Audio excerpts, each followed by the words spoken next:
கர்த்தருடைய நாமம் மகிமைப்படுவதாக. என் பேர் ஜீவகனி, நான் மதுரையிலேருந்து வர்றேன். எனக்கு 2016 கேன்சர் வியாதி இருந்தது. கேன்சரோட சேர்த்து 7 டயக்னோசிஸ் இருந்துச்சு. பார்க்குற எல்லா ஸ்பெஷலிஸ்ட்டுமே அவ்வளோதான், you are counting your last days, you are in the last moment, you are in the last மூமெண்ட்டுன்னு சொல்லிக்கிட்டே இருந்தாங்க. அதுக்கப்புறம் கர்த்தரோட கிருபையினால் கொஞ்சம் நல்லாகி ஒரு ஆப்ரேஷன் நடந்துச்சு. அந்த ஆப்ரேஷனில் ரொம்ப நேரம் நடந்தாலும் கர்த்தர் எனக்கு ஜீவனை கொடுத்தாரு. திரும்ப போன வருஷம் மார்ச் மாதத்தில் இன்னொரு சர்ஜரி பண்ணணும். நாங்கள் செக்கப் எல்லாம் நல்லா இருந்துச்சு. ஆனால் ஆப்ரேஷன் பண்ணுறதுக்கு முன்னால் சொன்னாங்க, it is life threatening procedure, உங்களுக்கு ரொம்ப கஷ்டம்னு சொன்னாங்க. அப்போ என் ஃப்ரெண்டு சொன்னாங்க, இந்த மாதிரி பிரதர் வெள்ளூரில் சென்ட்ரல் சர்ச்சுக்கு ப்ரேயருக்கு வர்றாங்க, நீங்கள் எப்படினாலும் நீங்கள் போய் பார்த்துருங்கக்கா அப்படின்னு சொன்னாங்க. அப்போ நான் ஹாஸ்பிட்டல்லேருந்து பெர்மிஷன் கேட்டுட்டு அன்றைக்கி சாயங்காலம் பிரதரோட மீட்டிங்காக அங்கே போய் ப்ரேயர் அட்டன் பண்ணியிருந்தேன். பிரதர்கிட்ட ஒரு செகண்டு நான் போய் சொன்னேன், பிரதர் இந்த மாதிரி எனக்கு நாளைக்கு சர்ஜரி இருக்குது, லைஃப் த்ரெட்டனிங்னு டாக்டர்ஸ் எல்லாரும் சொல்லியிருக்காங்க பிரதர்ன்னு சொன்னேன். பிரதர் உடனே டக்குன்னு கர்த்தருடைய தீர்க்க தரிசனமாக அவருடைய வார்த்தையை சொன்னாங்க, நீ சாவாமல் பிழைத்திருந்து கர்த்தருடைய வார்த்தையை சொல்லுவாய்னு பிரதர் சொன்னாங்க. அது எனக்கு அந்த நேரம் கர்த்தர் பிரதர் மூலமா எனக்கு அந்த ஆறுதலான வார்த்தை சொன்னது ரொம்ப எனக்கு எப்படி நான் எக்ஸ்பிரஸ் பண்றதுன்னு தெரியல. கர்த்தருடைய நாமம் மகிமைப்படுவதாக.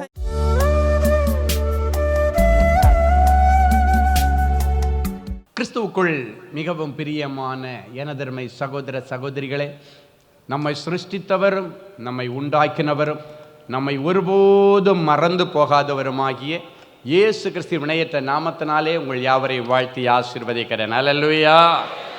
எல்லாரும் சந்தோஷமா இருக்கீங்களா? எல்லாரும் மங்கள வார்த்தைக்காக ரொம்ப ஆவலோடு எதிர்பார்த்துட்டு இருக்கிறீங்க. இந்த நாள் மங்கள வார்த்தை எடுத்து வாசிங்க. ஏசாயா தீர்க்கதரிசியின் புஸ்தகம் 60ஆம் அதிகாரம் 15வது வசனம் இப்படியாய் சொல்லுகிறது, நீ நெகிழப்பட்டதும் கைவிடப்பட்டதும் ஒருவரும் கடந்து நடவாததுமாய்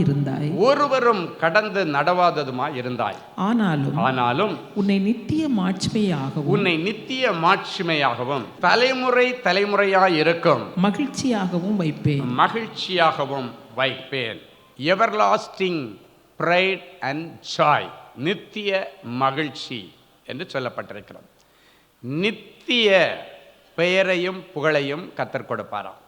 இந்த நாள் செய்தியின் தலைப்பு நித்திய மகிழ்ச்சி, எவர்லாஸ்டிங் ஜாய். இந்த புதிய வருஷத்தில் நீங்கள் வரும் பொழுது நிறைய துக்ககரமான சம்பவங்களை அனுபவித்து எனக்கு மன மகிழ்ச்சியின் வருஷமாக இருக்குமா, என் பிள்ளைகளுடைய வாழ்க்கையிலே மன மகிழ்ச்சியான காரியங்கள் நடக்குமா என்கிற கேள்விக்குறியோடு நீங்கள் ஜெபித்து கொண்டிருந்தீர்கள். உங்கள் ஜெபங்களை கேட்டு கர்த்தர் இந்த நாளிலே இந்த வருஷத்தை மன மகிழ்ச்சியின் வருஷமாக உங்களுக்கு அலங்கரித்து தருகிறார். இந்த வசனத்தின் தொடக்கம் சொல்லுகிறது, நீ நெகிழப்பட்டதும் கைவிடப்பட்டதும் ஒருவரும் கடந்து நடவாததுமாய் இருந்தாய் நேற்றைக்கு வரைக்கும். உன்னுடைய நிலைமை என்னன்னா, நீ நெகிழப்பட்ட நிலைமை, கைவிடப்பட்ட நிலைமை, எல்லாராலும் வெறுக்கப்பட்ட நிலைமை, எல்லாராலும் புறக்கணித்து ஒதுக்கப்பட்டு ஓரங்கட்டப்பட்ட நிலைமை, எல்லாராலும் கைவிடப்பட்ட நிலைமை, எல்லாராலும் ஏமாற்றப்பட்ட நிலைமை. உன்னை பார்க்குறதுக்கு நிறைய பேர் விரும்பலை. நிறைய பேர் உன் பெயரையே தங்களுடைய கான்டாக்ட் லிஸ்ட்லேருந்து எடுத்துட்டாங்க. நிறைய பேர் நீ அவங்கள பார்க்க போகிறத விரும்பலை, அவங்க உன்னை பார்க்க வர்றதையும் அவர்கள் விரும்பவில்லை. நீங்கள் விரும்பினபடி ஒரு மாற்றத்தை கர்த்தர் கொடுக்கிறார். ஆண்டவர் சொல்லுகிறார், அந்த மாற்றம் எப்படிப்பட்டதாக இருக்குமா, இனி அது நிரந்தர பெயரையும் புகழையும் உனக்கு கொடுக்கும். நித்திய மாட்சிமை என்றால் நிரந்தரமான பெயரையும் புகழையும் ஆண்டவர் கொடுப்பார். இனிமேல் 4 நாள் இருந்து 5வது நாள் உங்கள் கைவிட்டு போகிற ஆசீர்வாதங்கள் வேண்டாம். நித்தியம் என்றால் நிரந்தரமானது என்ற அர்த்தம். நிரந்தரமான ஆசீர்வாதங்கள் உங்களுக்கு ஆண்டவர் தரணும். நிரந்தரமான பெயரையும் புகழை. அந்தந்த ஏஜ் டு ஏஜ், ஆங்கில வேதாகமத்தில் நிறைய டிரான்ஸ்லேஷனை படித்தேன். அதில் ஒரு டிரான்ஸ்லேஷன் என்ன சொல்லுகிறது, ஏஜ் டு ஏஜ், அந்தந்த ஏஜுக்கு ஏற்ற பெயரையும் புகழையும், அந்தந்த பெயருக்கு ஏற்ற மகிழ்ச்சி, அந்தந்த வயதிற்கு ஏற்ற மகிழ்ச்சி, அந்தந்த வயதிற்கு ஏற்ற பெயரும் புகழும் கர்த்தர் உங்களுக்கு கொடுப்பேன் என்று வாக்குறுதி கொடுக்கிறார்.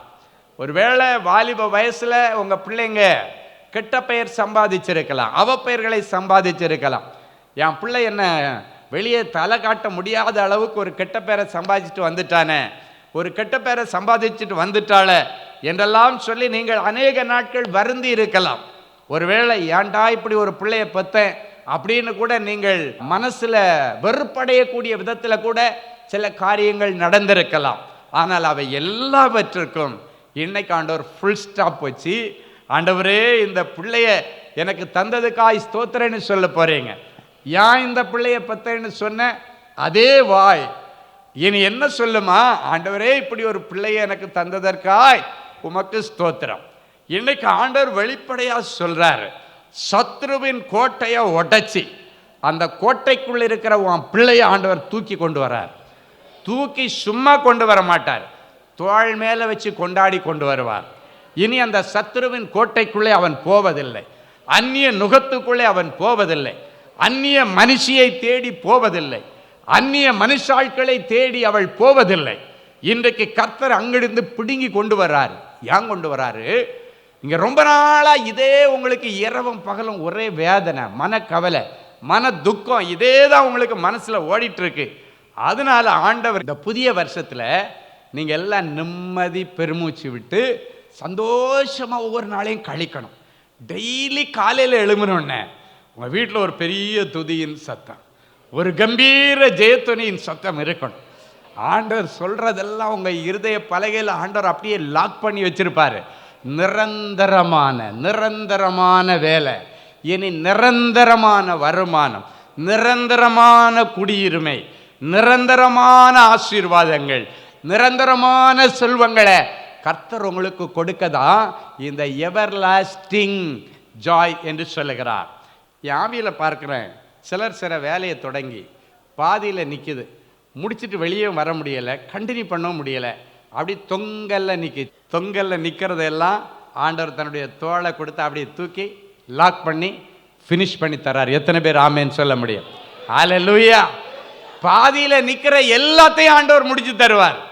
அது நீ கட்டிட்டு இருக்கிற வீடாக இருக்கலாம், ஆலயமாக இருக்கலாம், ஜபகோபுரமாக இருக்கலாம், இல்லை நீ முயற்சி எடுக்கிற ஏதோ ஒரு வேலையாக இருக்கலாம், விசா காரியமாக இருக்கலாம்.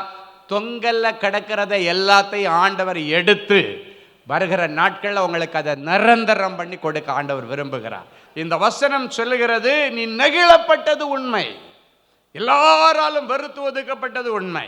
உன்கிட்ட பணம் இருக்கும்போது நிறைய பேர் கூடயே சுற்றி வந்தாங்க. பணம் இல்லைன்னதுக்கு அப்புறம் இப்போ கேட்கறதுக்கு நாதி இல்லை. அவங்க எல்லாம் மறுபடியும் வருவாங்க. எப்படி வருவாங்க தெரியுமா? ஆண்டவர் அடுத்த லெவலுக்கு ஒன்று தூக்கி உட்கார வைக்க போறாரு. அதுக்கான நாட்கள் வந்து விட்டது, அதற்கான நேரம் வந்திருக்கிறது.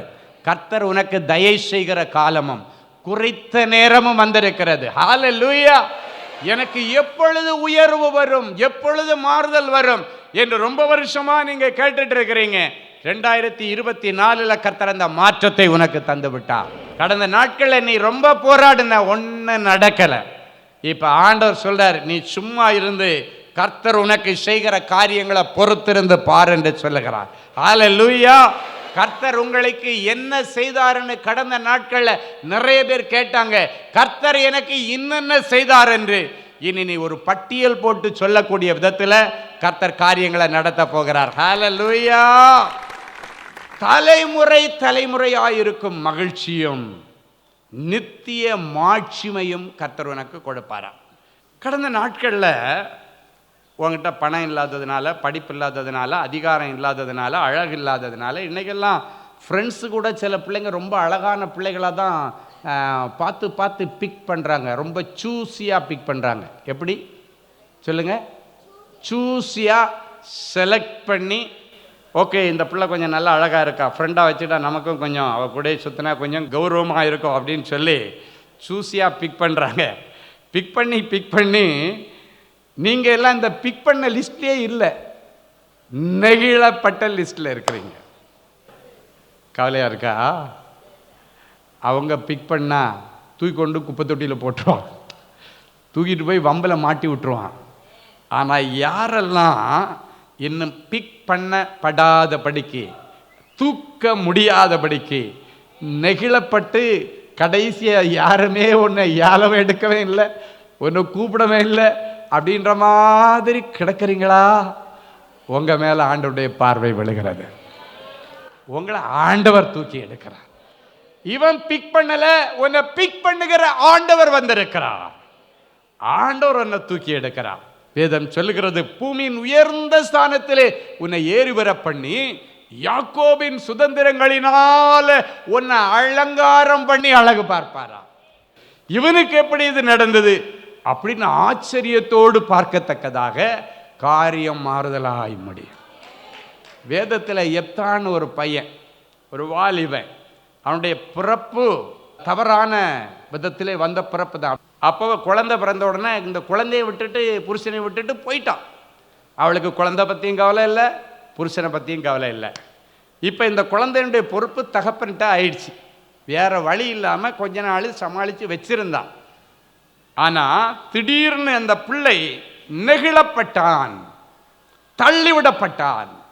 அவனுடைய குடும்பத்தார் அப்படின்னா அந்த பையனுடைய அப்பாவுடைய ஒரிஜினல் மனைவிக்குரிய பிள்ளைகள். வேதம் சொல்லுகிறது, நியாயாதிபதிகள் 11:2, அவன் மனைவி பெற்ற குமாரர்கள் பெரியவர்களான பின்பு அவர்கள் எப்தாவை நோக்கி, உனக்கு எங்கள் தகப்பன் வீட்டிலே சுதந்திரம் இல்லை, நீ அந்நிய ஸ்திரீயின் மகன் என்று சொல்லி அவனை துரத்தினார்கள். அப்படின்னா இவனை இந்த வீட்டில இருந்து வெளியே அனுப்பி விட்டுட்டாங்க. அதான் சொன்னேன், வெளியே தூக்கி எறியப்பட்ட நிலைமை. தூக்கி வெளியே போட்டாங்க. ஒரு வாலிப வயசு வரைக்கும் அமைதியா அந்த இருந்தான். அதுக்கப்புறம் எல்லாராலும் வெறுக்கப்பட்ட சூழ்நிலை, தகப்பனாலும் வெறுக்கப்பட்ட சூழ்நிலை, தகப்பனுடைய இன்னொரு மனைவி மூலமாய் வந்த பிள்ளைகள் வெறுத்து விட்டார்கள்.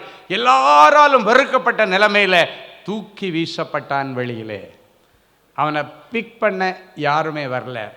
ஆனால் இயேசு ஆகாதென்று எல்லாராலும் தள்ளப்படுகிற கற்களை தூக்கி மூளைக்கல்லாய் நிறுத்துகிறவர் அவனை தேடி வந்தார். அந்த இயேசு இன்னைக்கு உன்னை தேடி வந்திருக்கிறார். ஆண்டவர் அவனை கூட்டுட்டு போயிட்டு அவனை பெரிய பராக்கிரமசாலியாய் மாற்றினார், ஒரு பெரிய யுத்த வீரனாய் மாற்றினார். அவனுக்கு பெயரும் புகழும் வந்தது. எல்லாரும் அந்த எப்தாவுடைய பெயரை கேட்டால் ஆச்சரியப்படுவார்கள். பராக்கிரமசாலியாகிய எப்தாவாய் மாறினான். துரத்தப்பட்ட எப்தா, தூக்கி எறியப்பட்ட எப்தா, தூக்கி வீசப்பட்ட எப்தா பராக்கிரமசாலியாய் மாறினான். யார் மாற்றினார்? என் ஆண்டவர் மாற்றினார். தூக்கி மேலே உட்கார வச்சாச்சு. இப்பதான் தூக்கி வெளியே போட்டவங்களுக்கு சோதனை காலம் வருது. இந்த தூக்கி எறிந்த அந்த கிலேயாத்தின் குடும்ப மூப்பர்கள் இவங்க எல்லாம் இப்போ ஒரு பயங்கரமான சிக்கல்ல மாட்டிக்கிட்டாங்க. அவர்களுக்கு விரோதமாக அம்மோன் புத்திரர்கள் என்கிற கொடிய ஜனங்கள் இந்த குடும்பத்திற்கு விரோதமாக வரும் பொழுது இப்போ இவங்களுக்கு நம்ம குடும்பத்தை அழிச்சிருவாங்கன்ற சூழ்நிலை வருகிறது. இப்போ அவங்க என்ன யோசிக்கிறாங்க? நம்ம குடும்பத்திலிருந்து வேண்டான்னு ஒருத்தனை தூக்கி வெளியே போட்டோமே, அவனை தேடி அலையிறாங்க, எங்கடா இருக்கிறான். ஏன்னா அவன் இப்போ பெரிய பராக்கிரமசாலி. அவன் இந்த குடும்பத்தில் உள்ளவன்னு சொன்னாலே இந்த குடும்பத்துக்கு பக்கத்தில் ஒருத்தனை தலையெடுத்து வைக்க மாட்டான். அதனால இப்போ யார் வேண்டான்னு தூக்கி எறிஞ்சாங்களோ அவர்கள் அந்த எப்தாவை தேடி போனார்கள். தேடி போய் என்ன தெரியுமா சொன்னாங்க? நீ எங்களுடனே கூட வந்து அம்மான் புத்திரரோடே யுத்தம் பண்ணி கீலேயாத்தின் குடிகளாகிய எங்கள் அனைவர் மேலும் தலைவனாயிருக்க வேண்டும், இதற்காக இப்பொழுது உன்னிடத்தில் உன்னை அழைக்க வந்தோம் அப்படின்னு சொல்றான். எங்களுக்கு வேண்டான்னு தூக்கி போட்டாங்க. இப்போ என்ன சொல்றான்? உன்னை எங்கள் ஃபேமிலியிலே தலைவனாக தூக்கி வச்சிடறேன்ப்பா, எப்படியாவது எங்கள் வீட்டுக்குள்ளே நீ வந்துரு, நீ எங்கள் கூட இருக்கிறேன்னு தெரிஞ்சாலே எங்கள் கூட வழக்காட நினைக்கிற அம்மோன் புத்திரர்கள் எங்களை விட்டு ஓடி போவாங்க, நீ எங்கள் குடும்பத்தில் வந்து எங்களுக்கு தலைவனாக இருன்னு சொன்னாங்க. ஏன் சொன்னாங்க தெரியுமா? ஆண்டவர் அந்த நிலைமைக்கு அவனை தூக்கி வச்சார். அவனுக்கு நல்ல பெயரும் புகழும் கிடைத்தது. அதுதான் நித்திய மாட்சிமை. நல்ல பெயர், ஊரெல்லாம் அவனுடைய பெயர் பரவுனதுனால தான் அவனை தேடி ஓடினாங்க. போய் சொன்னாங்க, இப்போ நீ எங்களுக்கு தலைவனா உன்னை வைக்கிறோம்ப்பா, கீழ்மட்டத்தில் இல்லை. உன்னுடைய பிறப்பை குறித்து தவறாய் பேசின அதே ஜனங்கள் இப்போ வந்து சொல்றாங்க, உன்னை தலைவனா வைக்கிற எங்கள் குடும்பத்தில் என்று சொன்னார்கள். கொண்டு வந்தாங்க. அவனுடைய நிலைமை, அவனுடைய மறுபடியும் அவன் தொழுவத்திற்குள்ள வந்த மாதிரி அந்த குடும்பத்தில் வந்தான். அவர்களுடைய எல்லா விரோதிகள் குடும்பத்தை விட்டு வெளியேற்றப்பட்டார்கள். எல்லா விரோதிகள், இந்த குடும்பத்திற்கு விரோதமாய் வந்தவர்கள் 7 வழியாய் ஓடி போனார்கள். இன்னைக்கு ஆண்டவர் என்ன பார்த்து சொல்றாரு, உனக்கும் அப்படி ஒரு அற்புதத்தை நான் செய்ய போகிறேன். ஒரு முறை நான் ஒரு விஐபி மேரேஜுக்கு போயிருக்கிறேன். அங்கே போகும்போது ஸ்டேஜில் அவங்க மணப்பெண்ணுடைய அப்பா அம்மா அவனுடைய உடன் பிறந்த சகோதரர்கள் எல்லாம் நிற்கிறாங்க. எல்லோரும் எனக்கு இன்ட்ரடியூஸ் பண்ணுறாங்க. ஏன்னா அந்த ரிசப்ஷனில் நான் தான் செய்தி கொடுத்தேன். எல்லோரும் எனக்கு அப்படி ஒன்று ஒன்றா இன்ட்ரடியூஸ் பண்ணாங்க.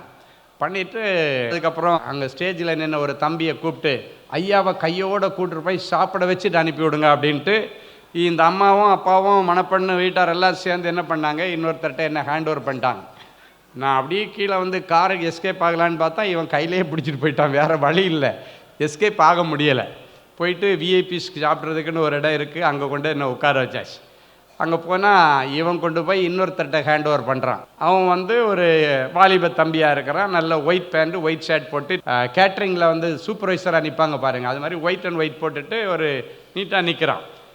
அவங்ககிட்ட கொண்டு போய் ஒப்படைச்சிட்டு ஐயாவை சாப்பிட வச்சு அனுப்ப சொல்லி அம்மா சொல்லி அனுப்புனாங்க. ஓகே விட்டுட்டு அவன் போயிட்டான். இவன் கூப்பிட்டு உட்கார வச்சான். அவன் விழுந்து விழுந்து என்ன கவனித்தான். நல்லா சாப்பிட்டு எனக்கு என்னமோ அவனை பார்க்கும்போது என்னுடைய ஆவியில் இவனுக்குள்ளே ஏதோ ஒரு ரகசியம் இருக்கிறது என்கிற ஒரு ஏவுதல் வந்தது.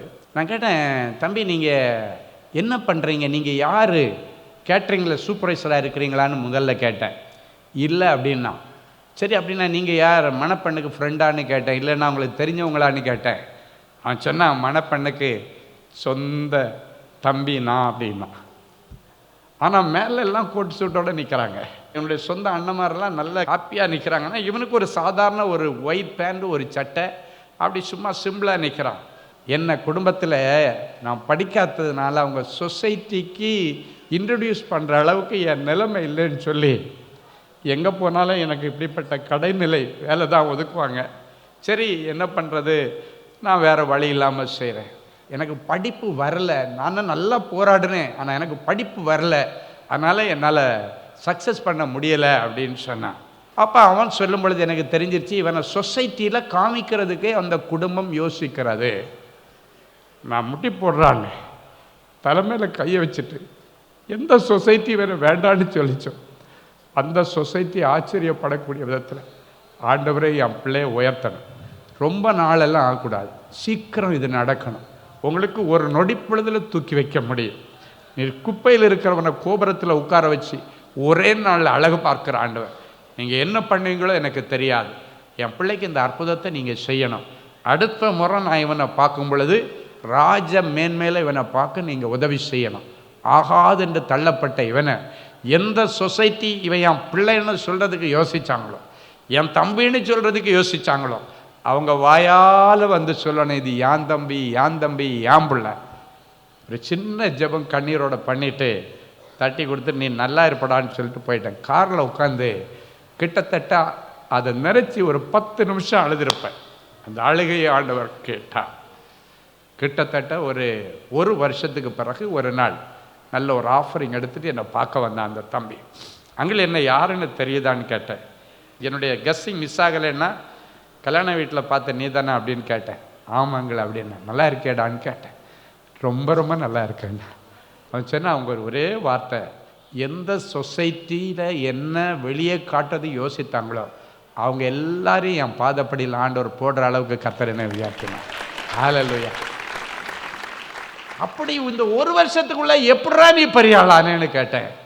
அவன் சொன்னான், அவனுடைய ஃப்ரெண்டு நான் ஜெபம் பண்ணி விட்டுட்டு வந்தேன் பாருங்க, 2 நாள் கழித்து அவன் கூட படித்த ஒரு ஃப்ரெண்டு ஒருத்தர் அவனை கூப்பிட்டுருக்கிறான். அவன் ஏற்கனவே வந்து ஸ்கிராப் பிஸ்னஸ் சின்ன லெவலில் பண்ணிகிட்டு இருக்கிற ஒரு தம்பி.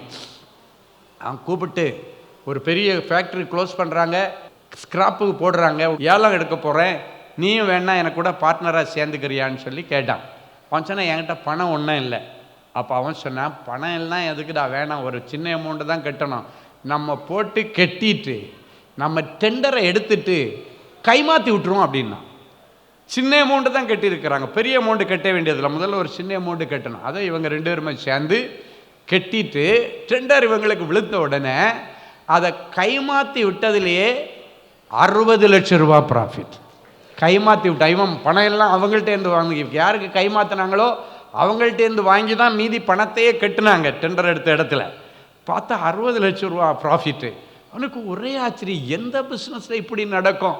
அதன் பிறகு இந்த 60 லட்சம் ரூபாயை இவங்க 2 பேருமா சேர்ந்து முதலீடு போட்டு கோடி கணக்கில் ஸ்கிராப் பிஸ்னஸ் பண்ணி ஆண்டவர் ஒரு வருஷத்தில் அவன் செய்வதெல்லாவற்றையும் வாய்க்க பண்ண. அவன் எதெல்லாம் செய்தான் அதெல்லாம் அவனுக்கு வாய்த்தது.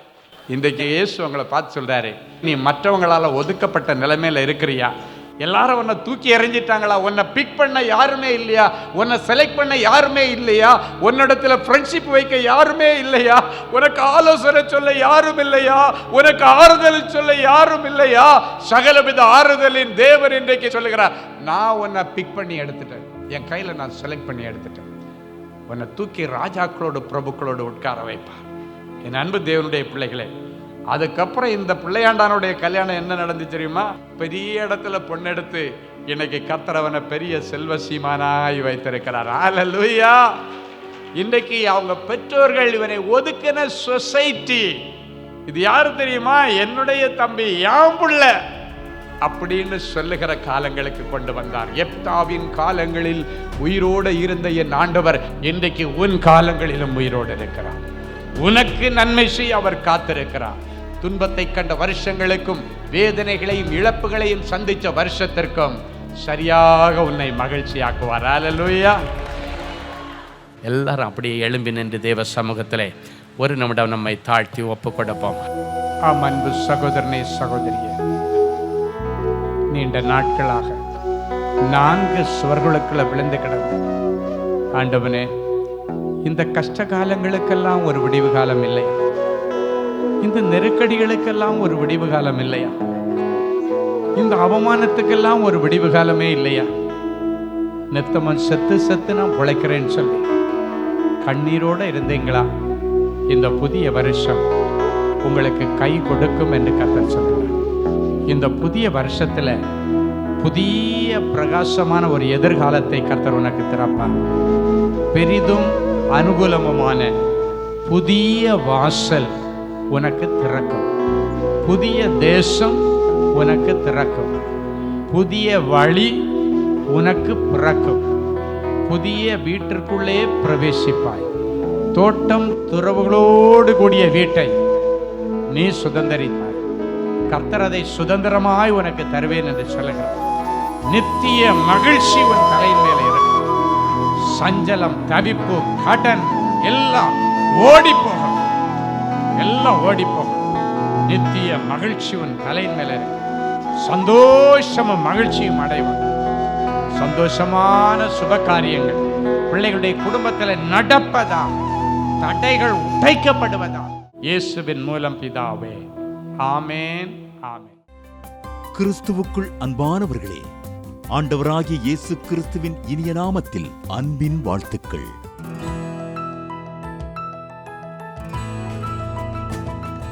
எங்களுடைய மார்வெல் திருமண தகவல் மையத்தை ஆன்லைன் சேவை மூலம் உங்களுக்கு அறிமுகப்படுத்துவதில் நாங்கள் மிகுந்த மகிழ்ச்சி அடைகிறோம்.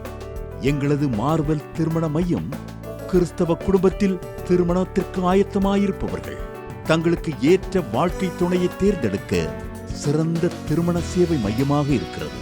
மேலும் மார்வெல் திருமண தகவல் மையத்தில் நீங்கள் பதிவு செய்வதற்கு எங்களது இணையதள முகவரி www.marvelmatrimony.com மற்றும் அலைபேசி எண் 7824855999 என்ற எண்ணிற்கு தொடர்பு கொள்ளலாம்.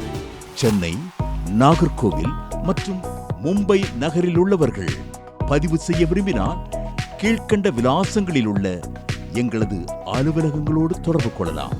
தேவனின் அன்பு ஊழியங்கள் எண் 14 ராமலிங்க நகர், OMR ரோட், SRP டூல்ஸ் அருகில், கொட்டிவாக்கம், சென்னை 41. Email info@marvelmatrimony.com. ஆண்டவர் தாமே உங்களை அளவில்லாமல் ஆசீர்வதிப்பாராக. Genesis Creations Media Academy, certification in media technology. Our course includes videography, photography,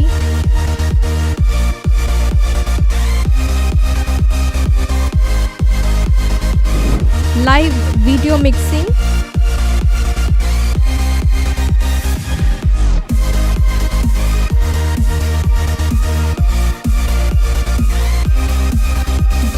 Photoshop, live sound mixing,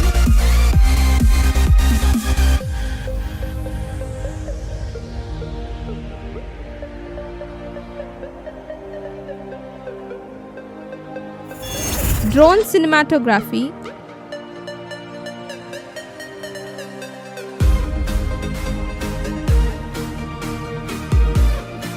and video editing.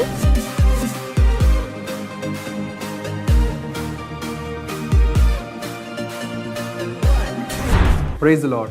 I welcome you all on behalf of Genesis Creations Media Academy. இந்த course நாங்கள் start பண்ணதுக்கான main reasons பார்த்தீங்கன்னா 3 benefits இருக்குங்க.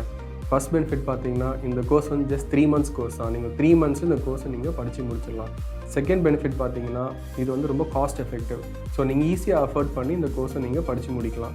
மூணாவது பார்த்தீங்கன்னா இங்கே வந்து professional teaching with professional equipments கொடுக்குறோம். So நீங்கள் ஃப்யூச்சரில் எங்கேயாவது போய் ஜாப் ஜாயின் பண்ணாலும் சரி, இல்லை நீங்கள் வந்து பிஸ்னஸே ஆரம்பித்தாலும் சரி, அந்த ப்ரொஃபஷனல் எக்யூப்மெண்ட்ஸை ஹேண்டில் பண்ணுறதுக்கான ப்ரொஃபஷனல் ட்ரைனிங் நாங்களே உங்களுக்கு கொடுத்துருவோம். ஸோ நீங்கள் கோர்ஸ் முடிச்சுட்டு வெளியே போகும்போது உங்களுக்கு ஜாப் கைடன்ஸ் அண்ட் இன்டர்ன்ஷிப் நாங்களே கொடுத்துருவாங்க. ஸோ இதுக்கும் மேலே உங்களுக்கு ஏதாவது டீட்டெயில்ஸ் வேணும்னா நீங்கள் ஸ்டாஃபை காண்டாக்ட் பண்ணலாம். உங்களுக்கு எல்லா டீட்டெயில்ஸும் கொடுப்பாங்க. வாங்க நம்ம கிளாஸ் ரூமில் சந்திக்கலாம். தேங்க்யூ.